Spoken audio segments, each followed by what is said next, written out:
हिंदी आरोह के अंतर्गत सवैया नामक पाठ से जो अभ्यास प्रश्न हैं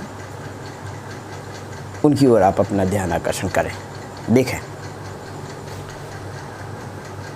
ब्रजभूमि के प्रति कवि का प्रेम किन किन रूपों में अभिव्यक्त हुआ है।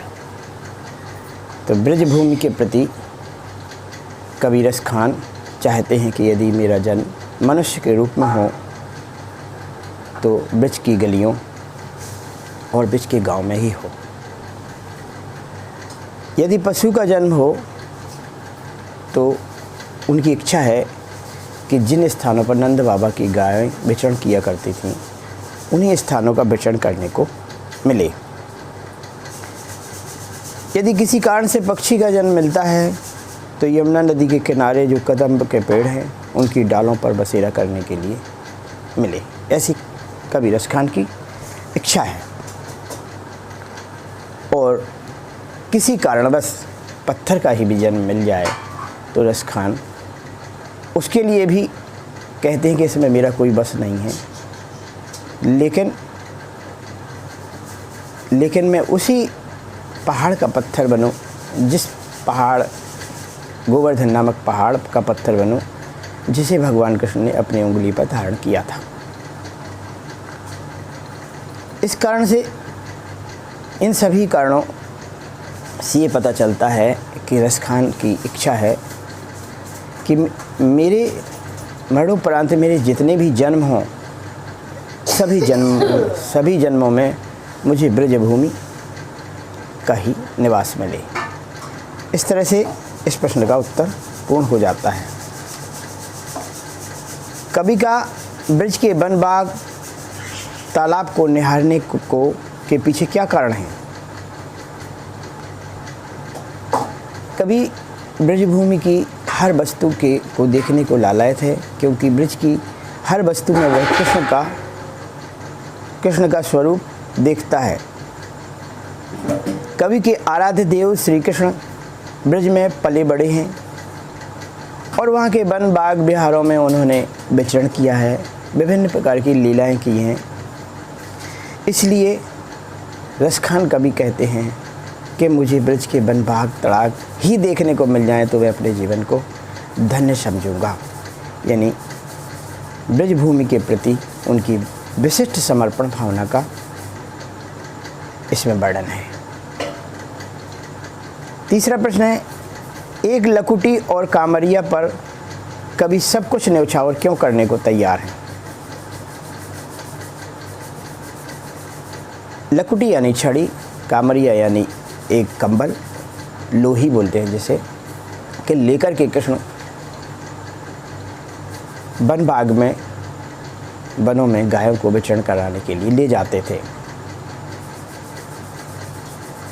छड़ी हाथ में लिए रहते थे, कंबलिया पीछे वो कंधे पर रखते थे या टांग कर रहते थे। तो इन कंबल और छड़ी को कृष्ण ने धारण किया था, इसलिए रस खान कवि कहते हैं कि ये लकुटी और कंबल लेकर के हमें ब्रजभूमि में विचरण करने का मौका मिले तो इसके लिए मैं तीनों लोगों का राज्य छोड़ने के लिए तैयार हूँ। उन्हें पाने का असीम सुख है और कभी उन्हें पाने के लिए संसार को भी छोड़ने के लिए तैयार है। इस तरह से इस प्रश्न का उत्तर हो जाता है। सखी ने गोपी से कृष्ण का कैसा स्वरूप धारण करने का आग्रह किया है, अपने शब्दों में वर्णन करो। एक सखी दूसरी सखी से कहती है कि हे सखी, हम कृष्ण के सर्वस्व स्वरूप को धारण करने के लिए तैयार हैं। सिर पर मोर का पंख रखने को तैयार हैं, गले में गुंज की माला पहनने के लिए तैयार हैं, पीला वस्त्र जो कृष्ण पहनते थे उस पीले वस्त्र को भी धारण करना, पीतांबर को भी धारण करने को तैयार हैं, हाथ में लाठी लेकर वन में गायों के पीछे चलने के लिए भी तैयार हैं। कृष्ण जिस जिस स्वरूप को धारण करते हैं उन्हीं सारे स्वरूप हम धारण करने को तैयार हैं, लेकिन हम जो कृष्ण बांसुरी बजाते हैं वो अपने ओंठों पर रख करके जिस बांसुरी का वादन करते हैं उस बांसुरी को कभी भी हम अपने होठों पर रखने के लिए तैयार नहीं हैं, क्योंकि उससे कृष्ण का ध्यान हमसे दूर हो जाता है और हम कृष्ण से वार्तालाप नहीं कर पाते हैं। इन कारणों से यहाँ गोपियों का बांसुरी के प्रति ईर्ष्या भाव प्रकट है। आपके विचार से कवि पशु, पक्षी और पहाड़ के रूप में भी कृष्ण का सानिध्य क्यों प्राप्त करना चाहता है? कवि पूर्णतः कृष्ण भक्त है और भक्त अपने स्वामी पर सर्वस्व न्यौछावर करना चाहता है। वह चाहता है किसी भी रूप में रहें, पर हमारी निकटता श्री कृष्ण के पास ही बनी रहे। ब्रज के कण कण में वह कृष्ण का स्वरूप मानता है, कृष्ण को मानता है। कण कण में भगवान, ब्रज के पशु पक्षी, वनस्पति, पर्वतों, सबसे में वह कृष्ण रूप देखता है। इसलिए कवि का सानिध्य, कभी भी उनका सानिध्य पाना चाहता है, उनका साथ पाना चाहता है। प्रश्न 6वां, चौथे सवैये के अनुसार गोपियाँ अपने आप को क्यों विवश पाती हैं? चौथे सवैये में जो गोपियाँ अपने आप को विवश पाती हैं वो कृष्ण का सर्वस्व स्वांग रखने को तैयार हैं। मोर पखा सिर ऊपर रखी हूँ, गुंज की माल गले पहरूंगी, ओढ़ पीताम्बर ले लकुटी, बन गोदन ग्वारन संग फिरूंगी, भाव तो मो सोई मेरो रस खान, सो तेरे कहे सब स्वांग करूंगी, या मुरली मुरलीधर की अधरा न धरी अधरा न धरूंगी। इसमें गोपियाँ कृष्ण के सर्वस्व स्वांग जो वो पहनते हैं उसको धारण करने को तैयार हैं।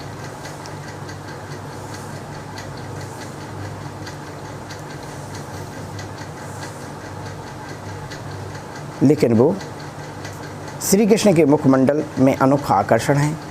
लोग उनकी ओर खींचे चले आते हैं। विशेषकर जब वे मुस्कुराते हैं तो गोपियाँ का मन बस में नहीं रह पाता है। उनसे उनकी मुस्कान झेली नहीं जाती है, उनसे उनकी मुस्कान झेली नहीं जाती और वे विवश होकर उनकी ओर आकर्षण खिंच जाती हैं। क्योंकि कहा है, कानन दे अंगूरी रही वो, जब ही मुरली धुन मंद बजई है, मोहिनी तानन सो रस खान, टाचड़ गोदन गई है तो गई है, तेरे कहों से बरे ब्रज लोगन, सिगरे ब्रज लोगन, काल को कितनो समझइए, माई रीबा मुख की मुस्कान संभारी है, न जाइए न जाइए न जाइए न जाइए न जाइए। यानी गोपियाँ अपने आप को विवश पाती हैं कि श्री कृष्ण के चेहरे पर इतनी आकर्षण भरी मुस्कान है कि जिसको देख करके हम अपने आप को नहीं संभाल पाएंगे और कृष्ण के पास जाने के लिए विवश हो जाएंगे। इसका उत्तर ये है।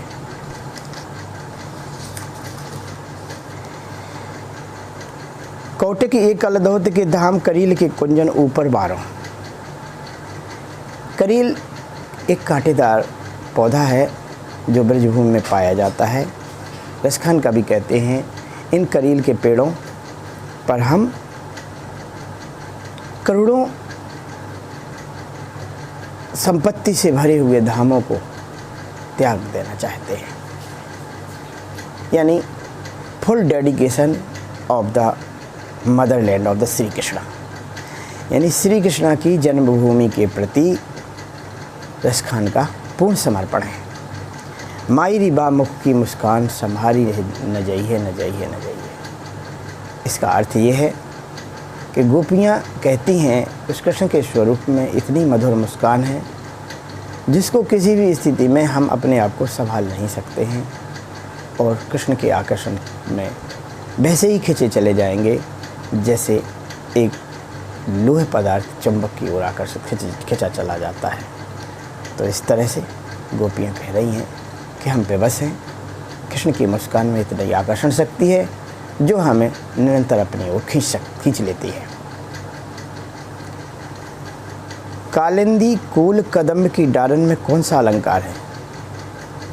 कालिंदी कुल कदम्ब की डारन में का शब्द की आवृत्ति, का अक्षर की आवृत्ति, का वर्ण की आवृत्ति एक से अधिक बार हुई है।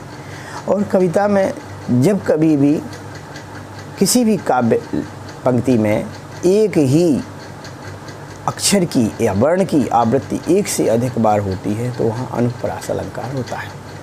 तो इसलिए इसमें अनुप्रास अलंकार है, क्योंकि का वर्ण की आवृत्ति एक से अधिक बार हुई है। काव्य सौंदर्य। या मुरलीधर की अधरा न धरी अधरा न धरूंगी। गोपियों के मन में बांसुरी के प्रति सौतिया डाह है, मतलब ईर्ष्या करती हैं, जलन करती हैं, क्योंकि वह सदा कृष्ण के ओंठों पर लगी रहती है। और यहाँ भी गोपी कृष्ण का स्वांग करते हुए उनकी वेशभूषा पहनना चाहती हैं, पर किसी भी कारण से उनकी बांसुरी को अपने अधरों पर, ओंठों पर धरना नहीं चाहती हैं। यहाँ इस लाइन में माँ शब्द और रा शब्द की आवृत्ति एक से अधिक बार हुई है, इसलिए पूरे काव्य में अनुप्रास अलंकार है। मुरली और मुरलीधर की तथा अधरा न धरी अधरा न धरूंगी शब्द की आवृत्ति 12 बार है, जिनके अर्थों में थोड़ा सा अंतर है, इसलिए इसमें यमक अलंकार है।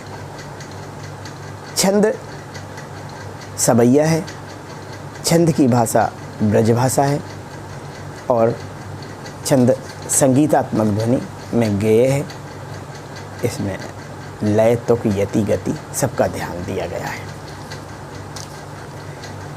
प्रस्तुत सबैयों में जिस प्रकार ब्रजभूमि के प्रति अभिव्यक्त हुआ है, उसी प्रकार अपनी मातृभूमि के प्रति मनोभावों को व्यक्त करने अपने मन में कीजिए। मातृभूमि जहाँ हमें जन्म मिला है वो हमें माता के समान प्रिय होती है। कितने भी दूर तक हम घूम आए, लेकिन हमें मातृभूमि की याद कभी नहीं भूलती है। जैसे उड़ जहाज को पंछी फिर जहाज पे आवे, जैसे कोई जहाज समुद्र के बीचों बीच चल रहा है और उसका पक्षी इधर उधर उड़ करके, क्योंकि चारों ओर पानी ही पानी है, उड़ करके फिर से जहाज पे ही आ जाता है। ऐसे ही हमारा मन है, जो संसार में विचरण करते हुए भी अपनी मातृभूमि की ओर आकर्षित रहता है।